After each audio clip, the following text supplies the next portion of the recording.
Boa noite, 31 de maio de 2019, continuamos o tema Teoria das Revoluções Científicas, de Thomas Kuhn. Tivemos uma parada aí devido a tempo, semana passada estava temporal daqueles, e na outra teve um coral em Nova Veneza, e com jantar depois. Aí demos um intervalo. Hoje continuamos Thomas Kuhn. A estrutura das revoluções científicas, capítulo 1 a 5, de Sara Lília Garcia Pérez, então lá do SlideShare. Se encontra 14 de abril de 2009, lá no SlideShare. Este trabalho abarca o estudo das primeiras 5 sessões do livro de Kuhn. Esse livro é bem interessante para quem não leu. Estrutura das revoluções científicas. Introdução, papel para a história, o caminho até a ciência normal, natureza da ciência normal, a ciência normal com a solução de enigmas e a prioridade dos paradigmas.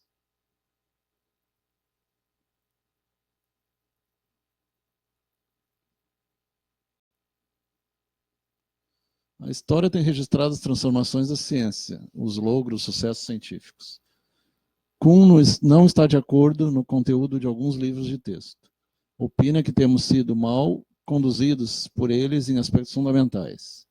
Então, leituras clássicas e livros de texto. Então, ele questiona alguns desses. Como o Popper vai fazer também, e outros estudiosos. Ele é um historiador da ciência, portanto. Ele chegou a fazer até o curso de física em Harvard. E também deu aula na Califórnia também. O historiador responde essa dita informação através das tarefas e obstáculos. Tarefas, determinação por que o homem e que momento foi descoberto cada feito, lei ou teoria. Então tem hipóteses, tem as leis e as teorias. Descrever e explicar erros, mitos e superstições. Então, para se distanciar de aspectos pseudocientíficos. Obstáculos. Dificuldade de narração dos feitos e questionamento na ciência. Distingue o componente científico de observações e crenças. Hoje se sabe que existe a interferência do observador através do efeito pelos pensamentos e crenças, ele pode influir nos experimentos.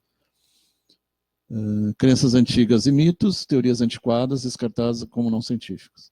Se pegar a Grécia Antiga, vai falar nos mitos, e alguns não passam de mitos, enquanto outros acabam indo para o caminho científico.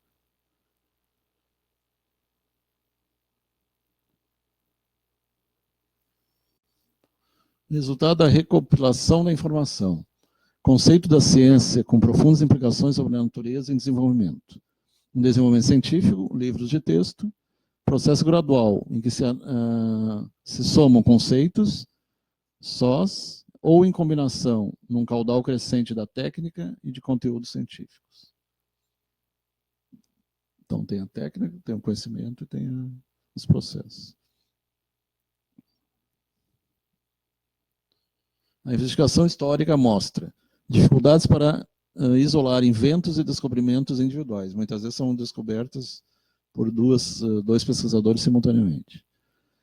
E, pelo tanto, proporciona base para abrigar dúvidas profundas sobre o processo de acumulação na ciência. Então, lembramos que alguns consideravam que era um conhecimento acumulativo, e na visão de Kuhn e de Popper e outros, seriam conhecimentos que seriam os mais novos, superando os mais antigos. Alguns sendo deixados de lado, sendo superados por novos conhecimentos.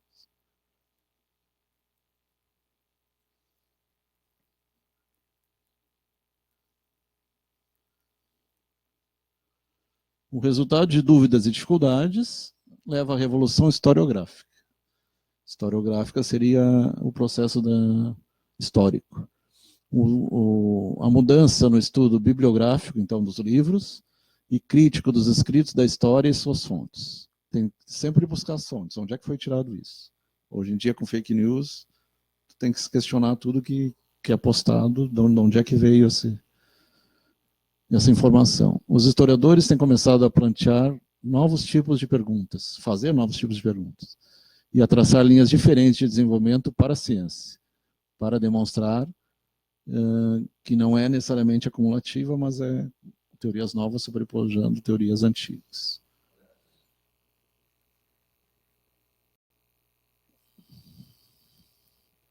O objetivo de Kuhn, traçar uma nova imagem e estabelecer explicitamente algumas das novas implicações historiográficas. Lembrando que ciência tem o mesmo sentido de gnose, conhecimento. Né? Ter ciência, ter conhecimento. Com base em métodos científicos. A seção 2 escreve as primeiras etapas do desenvolvimento da maioria das ciências, quer sejam humanas, quer sejam ciências exatas. Seções 3, 4 e 5 examinam a ciência normal e descrevem a investigação, porque existe a pesquisa básica e a pesquisa aplicada. Então tem a ver, pesquisa básica tem a ver com a ciência normal. Descreve, e a outra com as técnicas. Investigação como uma tentativa tenaz, então contínua, consistente, fervente de obrigar a natureza a entrar aos quadros conceituais proporcionados pela educação profissional. O domínio da natureza, que nem sempre se consegue. Enquanto que no início da outra ciência dita natural, era mais a tentar compreender a natureza por si só. Nas seções 6, 7 e 8, o elemento da arbitrariedade se encontra presente em seu efeito de desenvolvimento científico. Tem um livro lançado recentemente que é a Antifragilidade, que ela fala sobre isso, a questão da aleatoriedade, das escolhas, das probabilidades, que entra na física quântica, por exemplo, e ao contrário da fragilidade. Mas não necessariamente, mas tem a ver com resiliência e com flutuabilidade e com elasticidade, digamos assim. Não necessariamente fortaleza, o antifrágil ele é adaptável, seria mais adaptação. Tem várias pessoas ali, Reltin Bortolin, boa noite, Claudeci Silva, David, Daniel Alves, tem até o nome de jogador de futebol. MF Sumol da Fumaça, é o Beto ali, Alcir Caetano, Maquinica, MC Nica, é o meio da música. Beto Madeira ali do lado, Paulo Jung, e Perume é do Beto também, impermeabilizadora.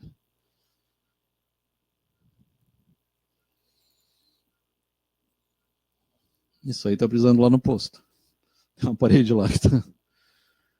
Então, a arbitrariedade, seções 9 e 10, a natureza das revoluções científicas. A 11, o que tem sido tão difíceis de compreender anteriormente as revoluções científicas. A 12, a competência evolucionária entre as partidários das antigas, tradição científica normal e da nova. E a 13, a pergunta de como o desenvolvimento científico das revoluções pode ser compatível com o caráter aparentemente, o que é ali? Do progresso científico. Único do progresso científico. A gente sabe que não é único. Tem muitas descobertas feitas em sonhos, então tem bastante coisa interessante.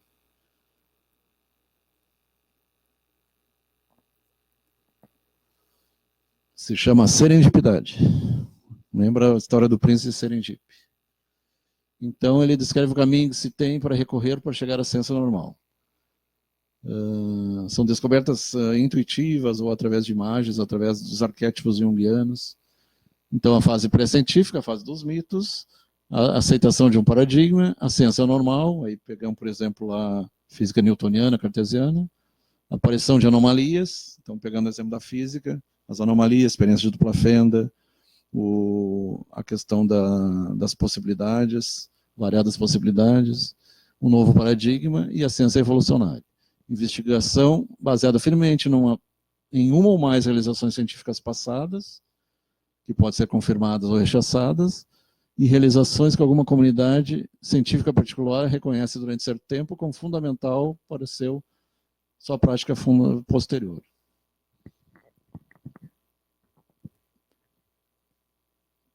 Algum exemplo é o Lamarck, que falava nas adaptações baseadas em comportamentos, e o Freud não.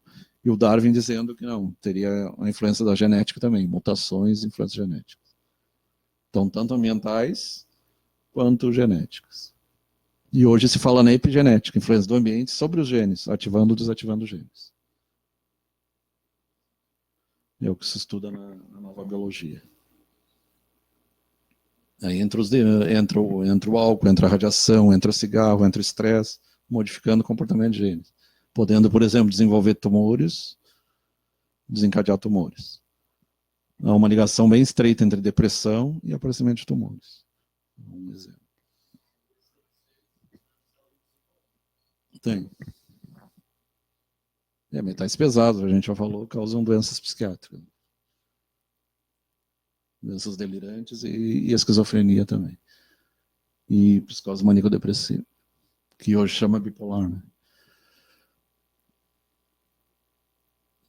Esse aí é o mesmo, só que ele inverteu. Da palavra realizações, paradigma, modelos concretos. Paradigmas proporcionam modelos que surgem de tradições particularmente coerentes de investigação científica. Aceitação de paradigma, ciência normal, para anomalias, novo paradigma, ciência evolucionária. Ele repete aquele quadro anterior. Transformações de paradigmas, revoluções científicas. Transformação sucessiva de um paradigma a outro. Então, paradigma, para quem nunca ouviu falar, é visão de mundo.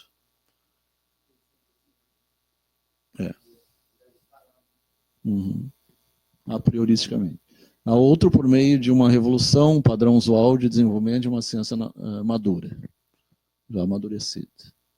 Que começou lá no século XVI e XVII, né, com Francis Bacon, Galileu, entre outros. E o próprio Descartes. O exemplo da história da investigação elétrica, por exemplo, aí temos Maxwell, Ampère, Volta, todos aqueles que trouxeram o eletromagnetismo e juntando o eletromagnetismo, até culminar na experiência do dupla fenda, 200 anos atrás. No século XVII, considerava a atração e a geração ficcional como fenômeno elétrico fundamental. Eles usavam aquela pedra âmbar, né? Uma pedra magnetita, é um magneto natural, em forma de rocha. Que deu origem também ao ímã que a gente tem. É uma resina fóssil, né?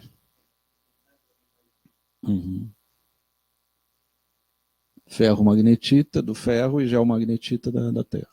Outros eletricistas consideravam a atração e a repulsão manifestações igualmente elementares da eletricidade. Positivo e negativo é uma das leis lá do Hermes, lei dos dois polos. Aí tu vai estudar isso no magnetismo, no mesmerismo, além da física propriamente.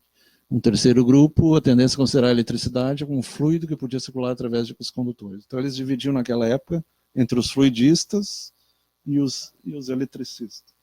Não necessariamente, porque até o século XIX se falava no éter, e hoje se usa a palavra caixa, que vem lá do sânscrito, ser o novo éter. Então é uma teoria que alguns dizem que o éter não existia, mas existe um fluido universal que se chama caixa. Chama o Qi, Xi, tem vários nomes. E a própria física já usa. Até pode ser que para a época não fosse tão absurdo assim, né? Mas a eletricidade, ela é energia. E caiu era substância calorífica. Eles acreditavam que era uma substância do calor. A eletricidade, ela é uma energia. Fluido, quimicamente, fisicamente, na engenharia química, a gente tem uma... Tanto líquido quanto gás, né? Nós temos uma cadeia chamada fenômenos de transporte, e boa parte dessa cadeira ela é voltada para a questão do estudo do fluido, comportamento do fluido. Então a gente vai considerar fluido só o líquido e o gás. A eletricidade ela não é nem líquido nem gás. Então, sim, nesse ponto. Se a gente for analisar hoje essas teorias, esse terceiro grupo era provavelmente o mais errado deles, né? Só que, claro, a gente entende porque na época eles não tinham os avanços que a gente tem hoje, né? Mas se tu lê as teorias do Mesmer, ele não estava de todo errado. Que ele falava no fluido universal e o fluido também gravitacional, ligado aos planetas também. Hoje caiu a alquimia, mas na época era bastante aceita, alquimia e astrologia, né? Que hoje caíram de moda. Sim, o albedo, rubedo, nigredo, eles, querendo ou não, eles eram fluidos. Só que, claro, se a gente vai achar na literatura sobre eles, se vai ver lá o processo da criação da pedra filosofal, ele é a descrição de um processo químico. Eu já até falei mês passado sobre isso em um programa. Ele é um processo de descrição de Mas a pedra filosofal é polêmica, química, né? Tem uns que dizem que era uma rocha espacial, tipo a Kaaba lá dos muçulmanos. Sim, só que a substância negra que eles se referem, o nigredo, lá no início, ele dá a indicar que ele é uma espécie de líquido, pela descrição. Então, se a gente partir... Tipo petróleo. Se a gente partir por essa ideia, a gente pode dizer que era um fluido, não deixava de ser um fluido, né? Mas aqui eu acho que se refere a fluido magnético, não fluido líquido gasoso. É sim, um outro mas, fluido, entre aspas. sim, é outro, só que o fluido dessa maneira ele... É o que chamavam éter antigamente. Exatamente. Só que é só Pelo para... menos até Paracelso. É né? só Depois para começou. esclarecer que fluido, quando se fala em fluido, geralmente vai se referir só a líquido e gás. Fluido de isqueiro, né? Querosene. Isso, é um líquido, né? A querosene é um líquido. É. Tudo que escorre numa coação a O gente pode nigredo, chamar de será que fluido. era petróleo? Fala? O nigredo, será que era petróleo? Não sei. O nigredo, pelo que eu entendi, ele é uma mistura de várias substâncias que elas formavam uma substância negra. Então é provável que uma dessas substâncias seja chumbo, dada a época. O chumbo já era O conhecido na chumbo época. já era usado. É. Por isso que Só dava que loucura, né? eu até pesquisei para saber o que era esse nigredo. Eu não consegui achar outra substância que não seja o chumbo. O chumbo. Achei só o chumbo. Até tenho que pesquisar melhor em alguns sites estrangeiros, mas até onde eu procurei, um dos fluidos que eu descobri que estava nesse nigredo era o chumbo. Então é provável que outras substâncias que eles conheciam na época, que formavam uma substância negra, estavam incluídas aí.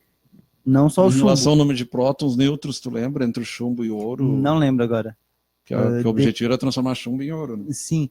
Eu não lembro agora. Tem que olhar a tabela periódica. Né? Eu não lembro qual é a posição, mas eles têm uma distância ali. Tem uma distância ali que não é tão pequena assim. Posso dar uma olhada aqui agora?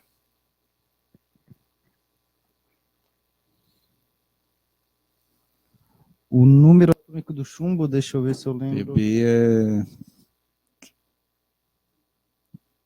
Mas voltando, basicamente, era isso. O nigredo ele era uma mistura de chumbo com outras substâncias que formavam uma substância negra. Uhum. Só que se a gente pegar um livro de alquimia, com a linguagem da época, eles não se referem a esse líquido de uma forma técnica, de uma forma fácil de entender do que se tratava. Eles usavam o Saturno, né, para relação Sim, dos planetas. E quando eles iam falar sobre esse nigredo, eles misturavam uma linguagem muito esotérica. Sim. Ali. Então, tu não conseguia, era difícil de separar o que é o esotérico do que é realmente físico, químico, porque eles tinham esse costume de misturar. Porque, o esotérico com um exotérico. Querendo ou não, por isso que a alquimia ela caiu por terra, né? Porque ela misturava conceito espiritual e místico com científico. E astrológico. Então saiu dela a química e as outras partes ficaram misticismo, esoterismo, astrologia, e a química, a parte científica da alquimia, ela adquiriu uma nova cara chamada química, que é a que a gente estuda hoje, né? Que a gente vê hoje que é a ciência que atualmente é a que mais está em mudança, né, constante, né? Engraçado que no termo quemos é em terra vermelha, não é preta, é vermelha. Sim. Embora eles também tenham, né? Eles têm o albedo, se não me engano, é o branco. É o rubedo. O rubedo é o vermelho, o nigredo é uma substância negra. Até chegar ao albedo, que era o albedo era o branco e o vermelho era o rubedo.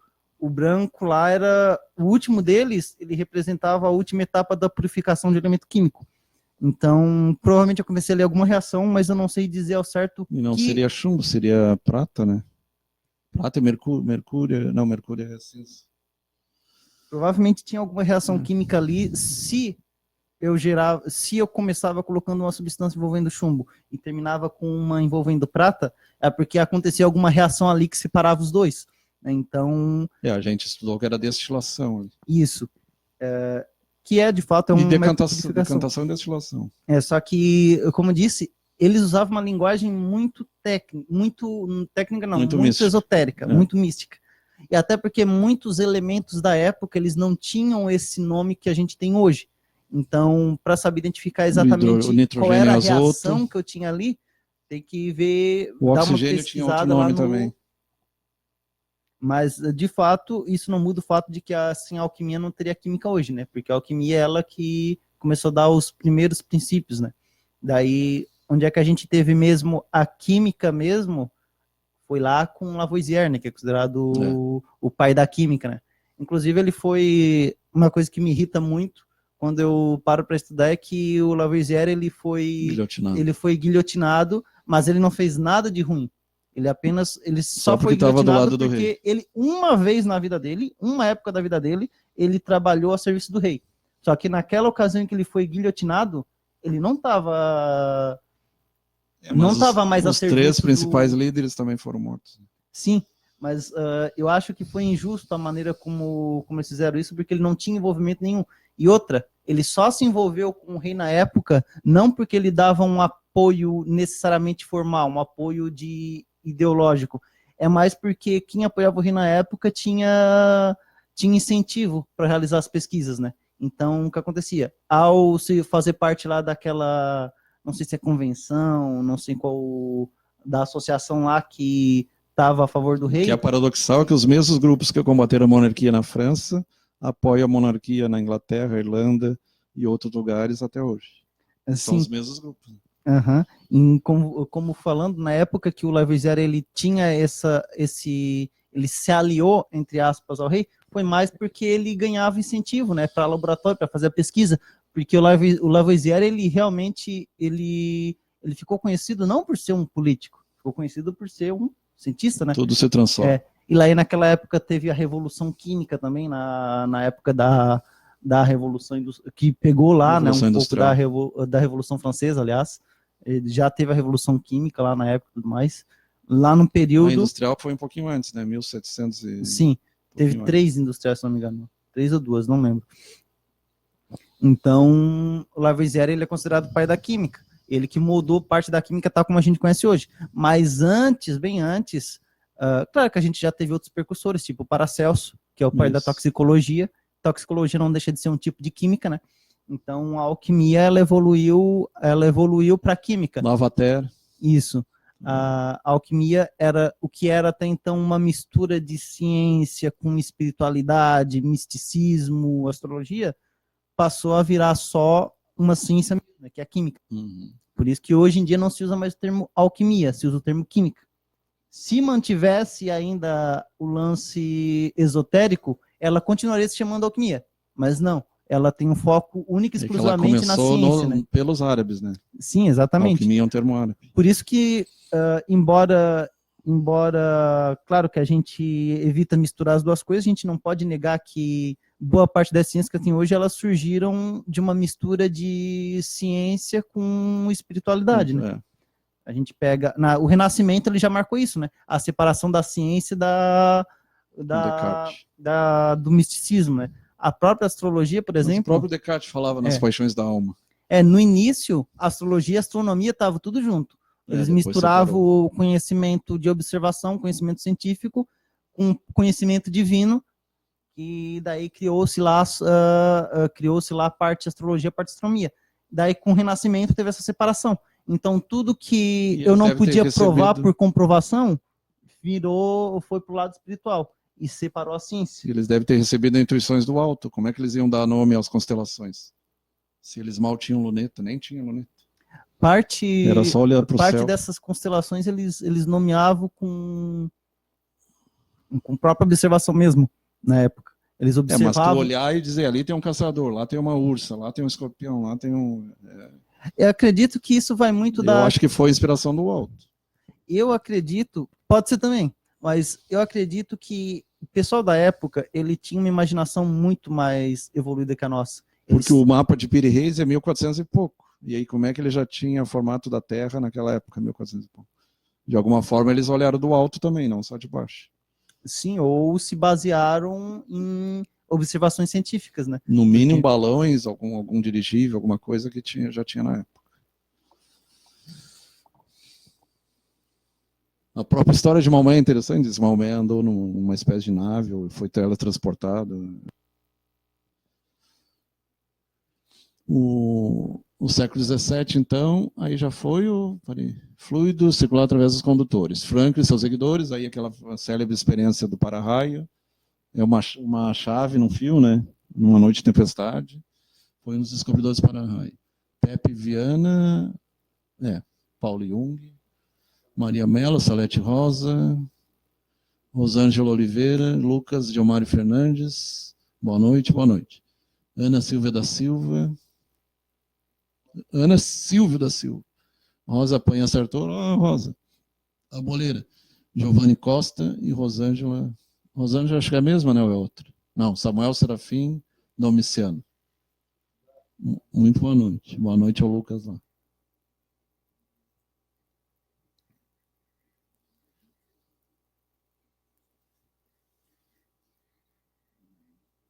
A Rosa esteve estudando o outro lado da química, que é o lado da cromoterapia. Evolução, então, da eletricidade eletrônica. Deixa eu ver, acho que é de baixo para cima. Lá em cima é física quântica, então já tem 100 anos. Naturais, o que está dizendo? Múltiplas sub... Ali, nessa parte da sessão, nessa figura aqui do lado, ali diz os novos paradigmas da ciência. Começa com a física quântica, dali se desenvolveu os materiais semicondutores, desses materiais semicondutores se desenvolveu a física do estado sólido, né? E o novo paradigma da tecnologia partiu da física do estado sólido. Então, ali nessa bolinha ali, é a revolução tecnológica do transistor, e logo abaixo, a inovação tecnológica do circuito integrado e microprocessador, que daí cai em microeletrônica e nanotecnologia. Então, basicamente, física quântica, materiais semicondutores, física do estado sólido, desenvolvimento do transistor e desenvolvimento dos microprocessadores, que daí deu origem à microeletrônica e nanoeletrônica. Então, em síntese, resumindo em 4 balões, física quântica, 3, física quântica, física do estado sólido e microeletrônica e nanoelétrica. E lembrando, tudo hoje é baseado nisso, a nossa televisão, nosso celular, computador, tudo é baseado nisso. As geladeiras, já tudo estão entrando nessa... Essa é a internet das coisas que eles estão falando hoje em dia. É 5G para cima. E ali no quadro, está o cara no monitor. O que diz ali?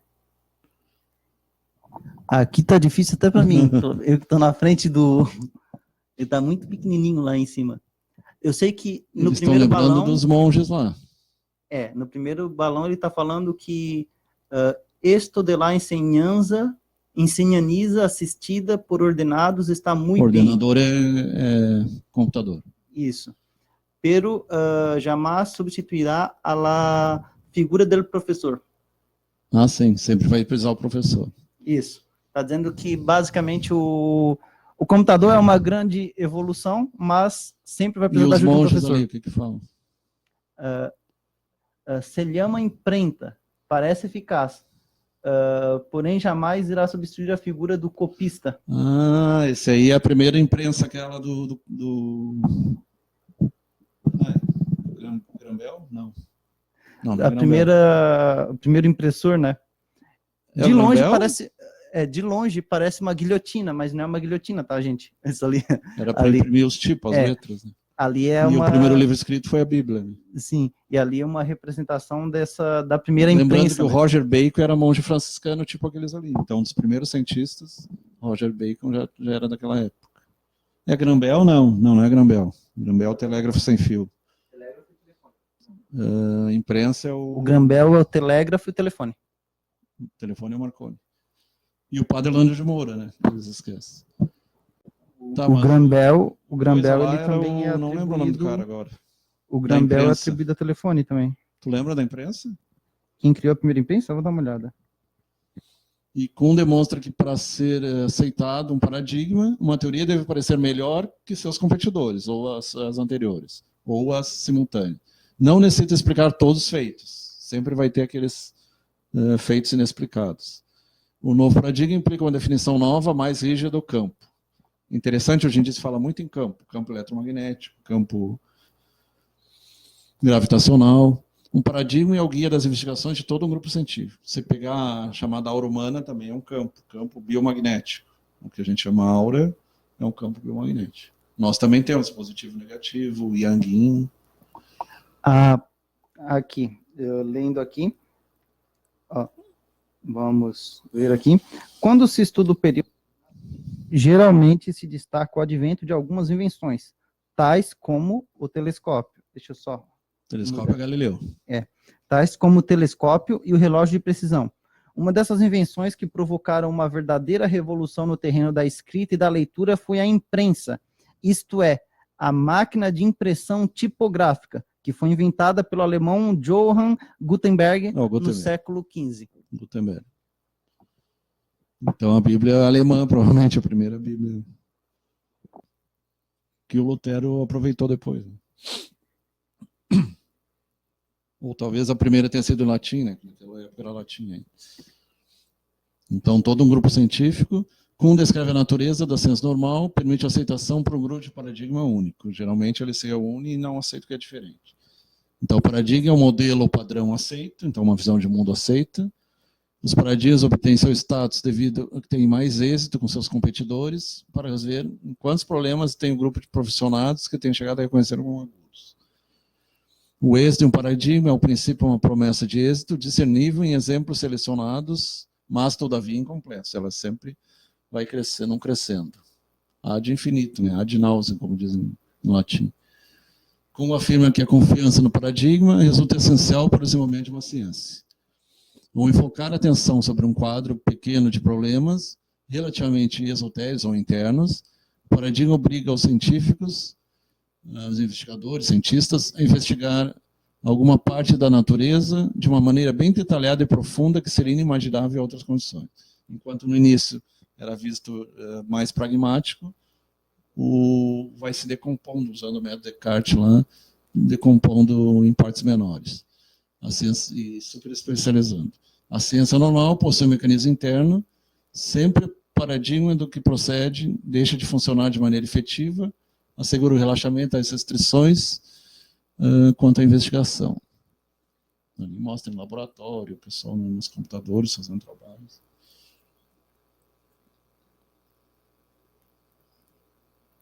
E tem que ser replicado, né? Tem que ser replicado, confirmado. A investigação científica normal tem sido dirigida à articulação de aqueles fenômenos e teorias que já proporcionam o paradigma. Cada época tem seu zeitgeist, seu espírito de tempo, seu paradigma. Uma investigação normal se aborda os seguintes problemas.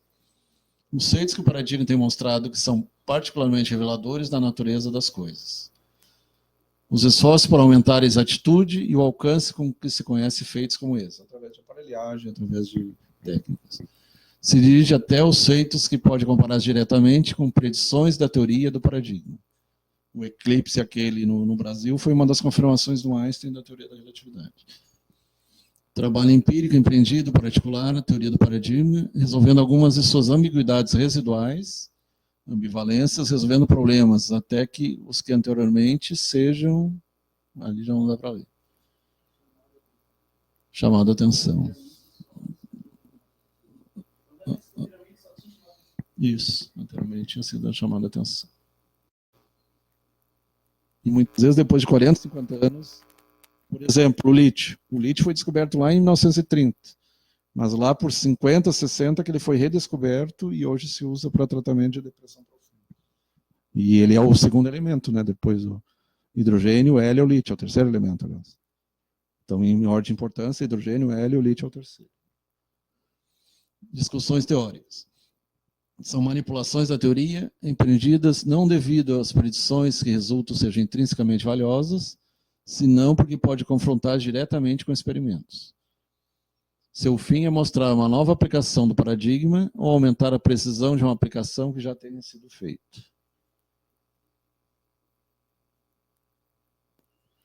Conclui que o trabalho, na seção 3, baixa o paradigma não pode levar-se a cabo em nenhuma outra forma e a deserção do paradigma significa deixar de praticar a ciência que se define. As deserções são os pontos de apoio sobre os que giram as revoluções científicas. E aí o que começa a pensar diferente já começa a ser excluído pelos seus pares. Mistérios e enigmas. Aborda o conceito dos enigmas. Aquela categoria especial, por exemplo, para a psicologia. E fenômeno OVNI, UFO. Problemas que podem servir para pôr à prova o engenho ou a habilidade para resolvê-los.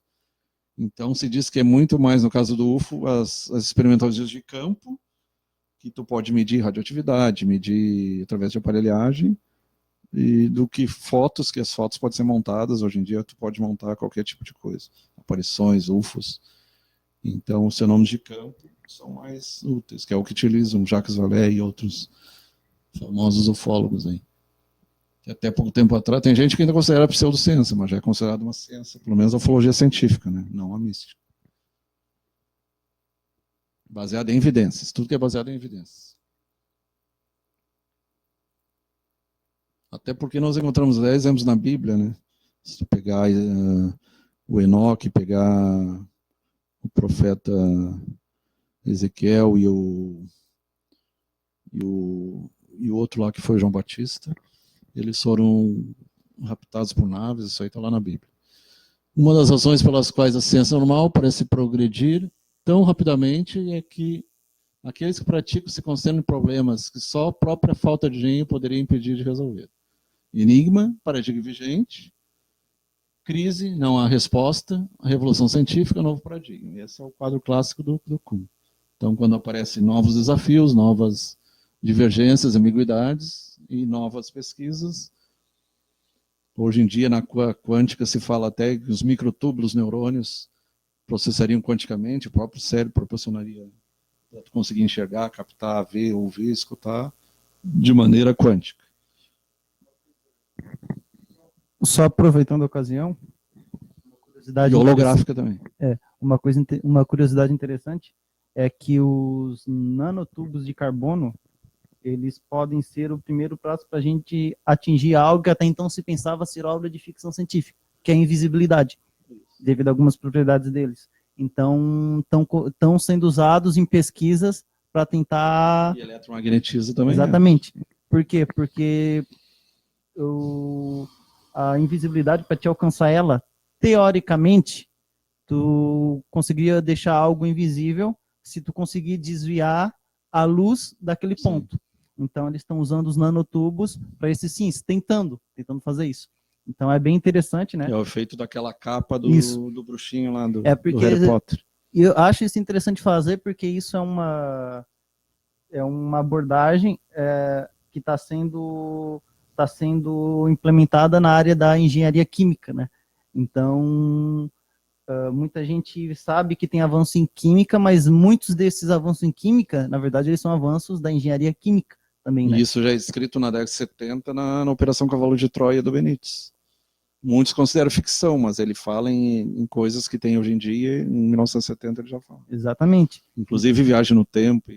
Exatamente. Então, tudo que a gente vê, muitos remédios também eles são frutos da engenharia química, né?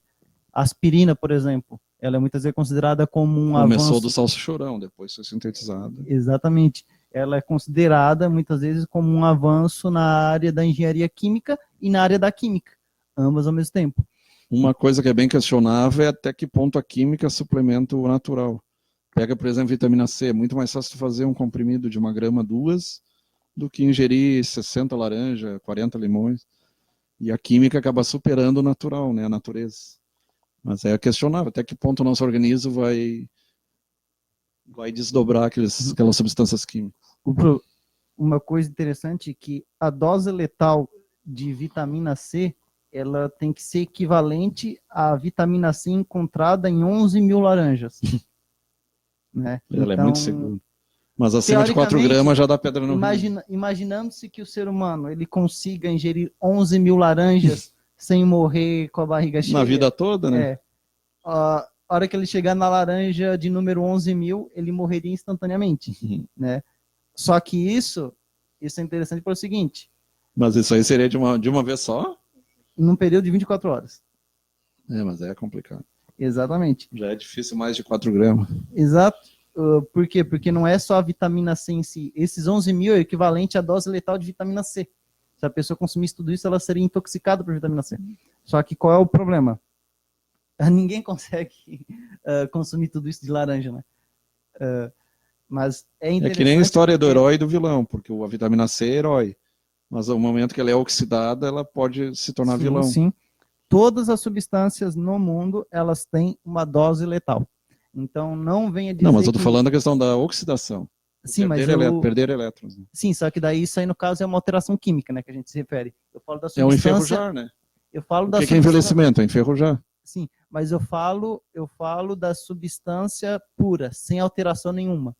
Toda substância pura, sem sem sofrer oxidação, sem sofrer algum processo que transforme ela em veneno por algum meio manipulável, toda substância pura, ela vai chegar a um ponto que tu não vai mais conseguir consumir ela.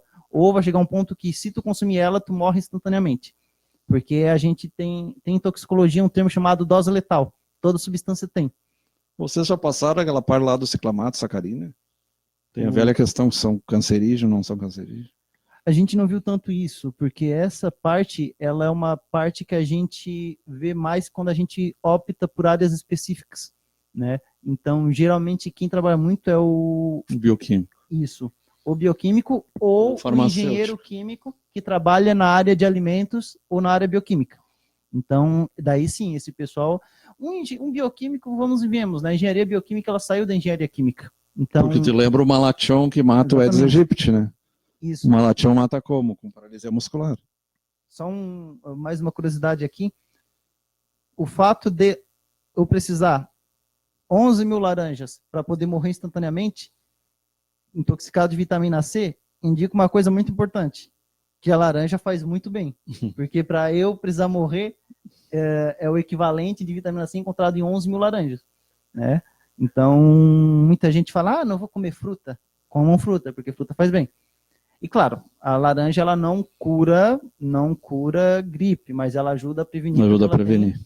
Ela tem, não só laranja, né? Laranja, limão, abacaxi. Os cítricos em geral, né? Acerola. Eles têm substâncias que ajudam a prevenir. E é interessante. Eu sempre gosto de estar trazendo essas informações para o pessoal, para eles saberem que quimicamente não é uma coisa que os nossos pais inventam. Quimicamente, muitas dessas coisas, elas têm um sentido, sim, né? Então, é importante a gente consumir frutas, é importante a gente saber também que tudo faz mal, tudo em excesso faz mal, inclusive água. Se no período de 24 horas você tomar 6 litros de água, você corre o risco de morrer instantaneamente. Prudência e caldo de galinha não faz mal para ninguém. O quê? A não ser que tu tenha alergia à proteína da galinha. Prudência e caldo de galinha não faz mal a ninguém. Se chegar num limite X, vai começar a fazer mal. Porque tudo tem um limite de dose letal, tudo no mundo. Quando não é por intoxicação direta, é por excesso dele no organismo. No caso da água, por exemplo. Por que a água em excesso ela pode matar? Porque ela se acumula. Mas e ela... no caso aí é o afogamento, é por asfixia daí. Sim, no caso da água, não necessariamente, é que ela se acumula no cérebro. Quando eu consumo muito ela vai começando a se acumulando e parte dela ocupa o cérebro. Então, a região da cabeça e tudo mais, né? Então, chega um ponto... Se dá necrópsia, vai ter água no pulmão, na cabeça? Sim, sim, em tudo. Né? Então, tudo em excesso faz mal. Então, tomem cuidado com os exageros. E a água do mar é pior ainda, porque tem sal. Sim, a água do mar ela tem outro, não só sal, né? Tem outra substância ali também, né? Tem o iodo, né?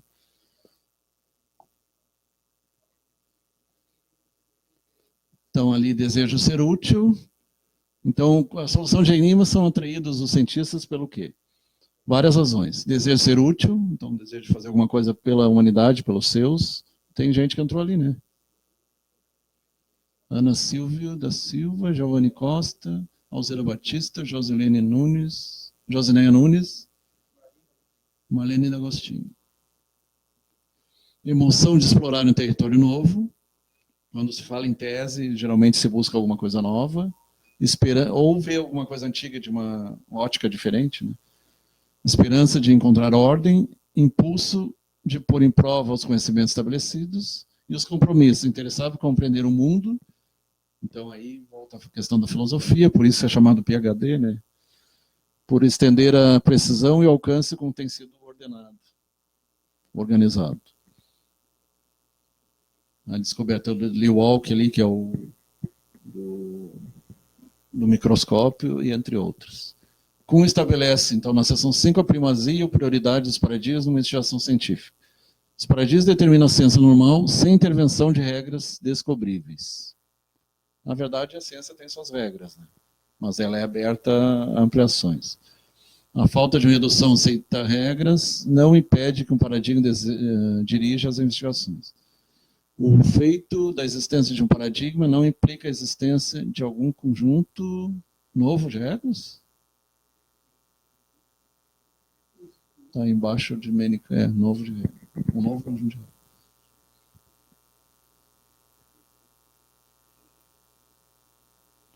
Para quem não lembra o que é o holograma, tu pega o exemplo da maçã, tu vai cortando, cada pedaço contém a maçã inteira.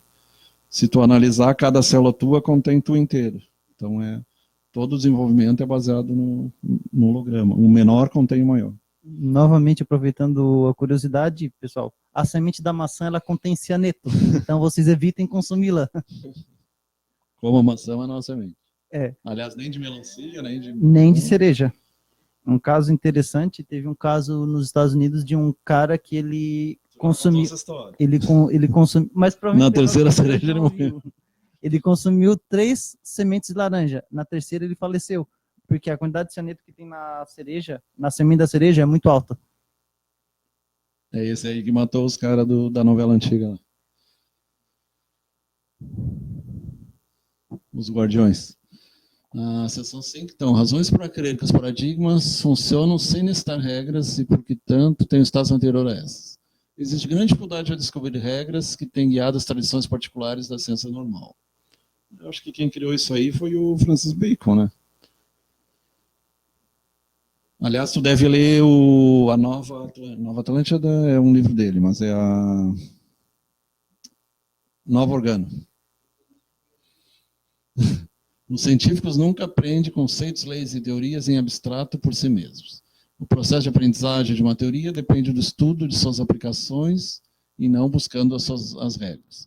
A ciência normal pode seguir adiante sem regras, só entanto da comunidade científica pertinente aceita sem discussão soluções dos problemas particulares. Embora continuem sendo seguros os paradigmas, pode funcionar sem regras. As regras explícitas, que na verdade a regra só atrapalha. Quando existem, são principalmente comuns a um grupo científico muito amplo, mas não podem dizer-se a si mesmos dos paradigmas. Não entendi. Não pode dizer o mesmo paradigma. Conclusões. Kuhn opina que o desenvolvimento científico implica dúvidas sobre o processo de acumulação, por meio de que se creia que haja surgido as contribuições individuais à ciência. Um exemplo, a descoberta de uma substância entre mais de 50 de canabinoides do canabidiol. Não tem efeito de dependência, mas melhora muito convulsões em pessoas que têm convulsões e outros anticonvulsivos não conseguem. Aí nós estamos num problema atualmente, que a Anvisa ainda não liberou o canabidiol. Então, muitos conseguiram via judicial, mas a nova lei agora que passou pelo Supremo é que só vai liberar medicamentos liberados pela Anvisa. Se não for liberado pela Anvisa, não vai poder ser liberado judicialmente. As pessoas vão ter que comprar pela internet e gastar o dinheiro. Então, isso aí cria um grande problema. Kleber Soares Pereira, Marlene D'Agostinho de Altinho Sinfonal. Então, ali um exemplo, uma planta. Por sinal, até está vendo lá no Unesco sobre isso. O uso da maconha. Claro que não é o uso da maconha, o uso de substâncias que tem na planta. Um dos exemplos é o canabidiol. E estão usando também para câncer, para AIDS, para outras coisas. Então, não é apenas acumulação de descobrimentos individuais, mas aprimoramento dos que já existiam. Essa ideia surge, o conceito de paradigma. Isso tem na biologia clássica, na ciência clássica, que o menor vai sendo ampliado. Por exemplo, uma das teorias das organelas dentro da célula, por exemplo, a mitocôndria, que é a matriz energética, seria uma bactéria que foi incorporada. Então, nós que somos eucarióticos, incorporamos organismos protocarióticos, unicelulares, e acabaram se transformando em organela. Quando tu pegar uma mastócito, tu pegar a célula grande, macrófago, ele é igual a ameba, tu põe no microscópio. Então, é uma das teorias é que as amebas foram incorporadas e se transformaram nos destruidores, as natural killer, os linfócitos também. Então, é uma teoria bem interessante. Os lisossomos que destroem tóxicos, inclusive venenos e toxinas, metais pesados, seriam bactérias, cocos, terem sido incorporados também para dentro da célula. Na verdade, cada um de nós são milhões de seres formando um ser múltiplo. Essa ideia surge em conceito de paradigma. modelos que a comunidade científica aceita posteriormente ao passo do tempo, quando essa mesma comunidade gera dúvidas sobre esse paradigma e produz evoluções científicas. Aí havendo os câmbios, as mudanças, gerando progresso científico. Eu acho que esse é o último, né?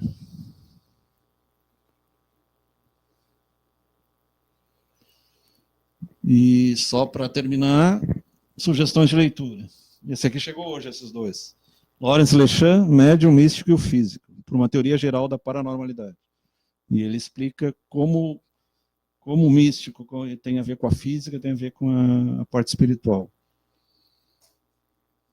As Razões da Coincidência, Arthur Koestler, tem um livro dele que é interessante, que é Janus, Arthur Koestler, e Maria Teresa Corrêa de Mello e Carlos Lacerda. As Razões da Coincidência. E Os Versos Satânicos, que é um livro polêmico de Salman Rushdie. Esse aqui é em espanhol, mas tem em português. Então, para entender por que o cara é perseguido até hoje. Então, é bem interessante. Boa noite a todos.